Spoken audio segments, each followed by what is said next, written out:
Las Islas Canarias, con su rica historia, cada una con sus propias princesas que jugaron roles significativos en sus comunidades. En Gran Canaria, Guayarmina, hija del Guanarteme de Gáldar, Tenezor Semidán, es una figura destacada. Su historia está marcada por la resistencia y la eventual cristianización, adoptando el nombre de Margarita Fernández Guanarteme. Arminda, otra princesa de Gran Canaria, también es conocida por su conversión al cristianismo y su papel en la mediación entre los conquistadores y los nativos. En Tenerife, Dácil, hija del Mensei de Taoro, Bencomo, es una de las princesas más conocidas. Su vida está entrelazada con la resistencia guanche contra los conquistadores españoles. Abenchara, otra princesa de Tenerife, es recordada por su valentía y su papel en la defensa de su pueblo. La Palma tiene a Ibaya, una princesa cuya historia está marcada por su relación con el conquistador Hernán Peraza. Su vida refleja la complejidad de las interacciones entre los nativos y los conquistadores, y su legado perdura en la memoria colectiva de la isla. En La Gomera, Agarfa es una figura notable, aunque menos conocida que otras princesas. Su historia es un testimonio de la rica herencia cultural de la isla. El Hierro cuenta con Tigaday, una princesa bimbache que representa la resistencia y la identidad de su pueblo. Lanzarote tiene a Teguise, hija del rey Guadarfía. Su nombre perdura en la isla, y su historia es un reflejo de la nobleza y el liderazgo de las mujeres guanches. En Fuerteventura, Tibiabin es recordada por su sabiduría y liderazgo.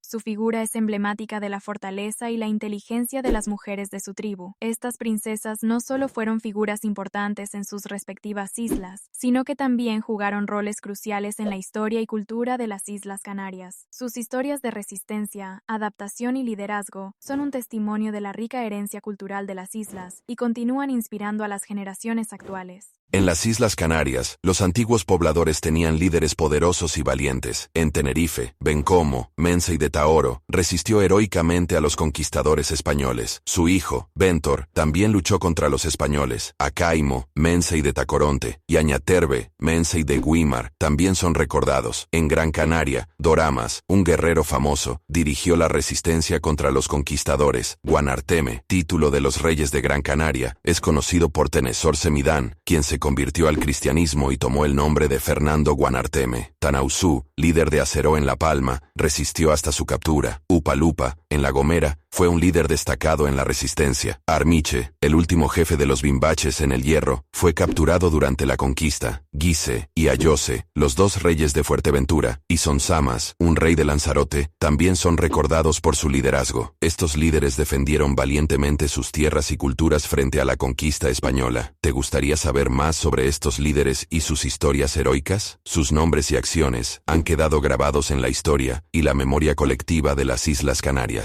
En las Islas Canarias, antes de la conquista europea, existía una rica y diversa comunidad de habitantes, cada uno con su propia identidad y cultura. En Tenerife, los guanches destacaban por su organización social y prácticas agrícolas avanzadas, construyendo terrazas y canales en las montañas. En Gran Canaria, los canarios desarrollaron una sociedad compleja con una jerarquía bien definida, construyendo grandes estructuras de piedra y practicando la momificación de sus muertos. Los ahuaritas de La Palma vivían en un entorno volcánico y se adaptaron a las condiciones difíciles, desarrollando técnicas de cultivo en terrazas y utilizando cuevas como viviendas y lugares de culto. En La Gomera, los gomeros eran famosos por su sistema de comunicación mediante silbidos, el silbo gomero, que les permitía comunicarse a largas distancias en el terreno montañoso de la isla. Los bimbaches de El Hierro vivían en armonía con la naturaleza, utilizando los recursos de la isla de manera sostenible y respetuosa. En Fuerteventura, los maos eran pastores y agricultores que aprovechaban las llanuras áridas de la isla para criar ganado y cultivar cereales. Finalmente, en Lanzarote, los majos se adaptaron a las duras condiciones volcánicas, desarrollando técnicas agrícolas únicas como los hoyos de jable, donde plantaban vides y otros cultivos en depresiones protegidas del viento y la sequía. Cada uno de estos grupos tenía sus propias costumbres, creencias y formas de vida, aunque compartían algunas similitudes debido a su origen común y la influencia del entorno insular. La espiritualidad y la conexión con la naturaleza eran elementos centrales en sus vidas, reflejados en sus rituales, mitologías y prácticas cotidianas. Estas culturas ancestrales dejaron un legado duradero en las Islas Canarias, visible en las tradiciones,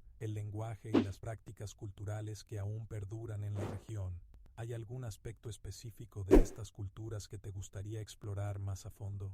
El árbol garoé, también conocido como el árbol sagrado de El Hierro, tiene una historia fascinante y significativa para los habitantes de la isla. El garoé era un árbol sagrado para los bimbaches, los antiguos habitantes de El Hierro. Este árbol tenía la capacidad de captar el agua de las nieblas gracias a sus grandes hojas, lo que permitía abastecer de agua a la población local. Debido a esta capacidad, el garoé era considerado una divinidad y era profundamente venerado. Según la leyenda, durante la conquista de la isla por los españoles, los bimbaches intentaron ocultar la existencia del garoé para que los conquistadores no encontraran agua y se vieran obligados a abandonar la isla. Sin embargo, una joven bimbache llamada Guarazoca, enamorada de un soldado español, reveló el secreto del árbol, lo que llevó a la captura del líder bimbache, Armiche, y a la derrota de los nativos. En 1610, un fuerte huracán arrancó el árbol original de la tierra. En 1949, se plantó un nuevo árbol en el mismo lugar, un tilo, o Cotea foetens, para conmemorar la importancia histórica y cultural del garoé. Hoy en día, el garoé sigue siendo un símbolo de la identidad isleña y un recordatorio de la ingeniosa adaptación de los bimbaches a su entorno. ¿Te gustaría saber más sobre algún otro aspecto de la historia de El Hierro o de las Islas Canarias?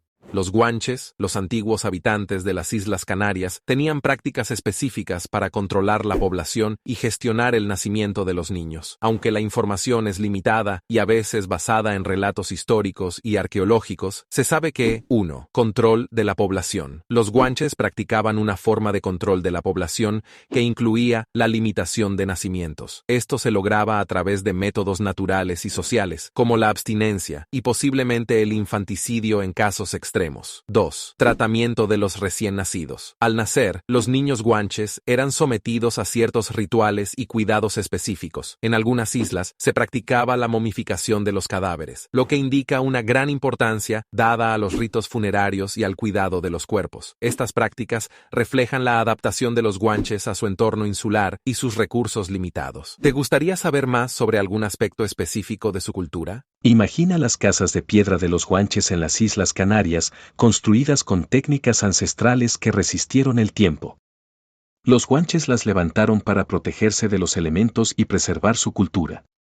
Estas casas eran refugios sólidos que conectaban con la tierra y el pasado. Los guanches vivían en cuevas naturales o construían cabañas de piedra con techos de hierba seca. Estas estructuras les proporcionaban refugio y protección contra las condiciones climáticas. Además, vestían trajes hechos de pieles de cabra u oveja, y sus adornos incluían collares de cuentas de barro, conchas marinas, piedras y hueso. Aunque muchos aspectos de su cultura siguen siendo un misterio, se cree que estaban relacionados con los pueblos bereberes del norte de África. Es cierto que los guanches eran conocidos por su robustez física y su salud general. Vivían en un entorno natural desafiante, lo que probablemente contribuyó a su fortaleza.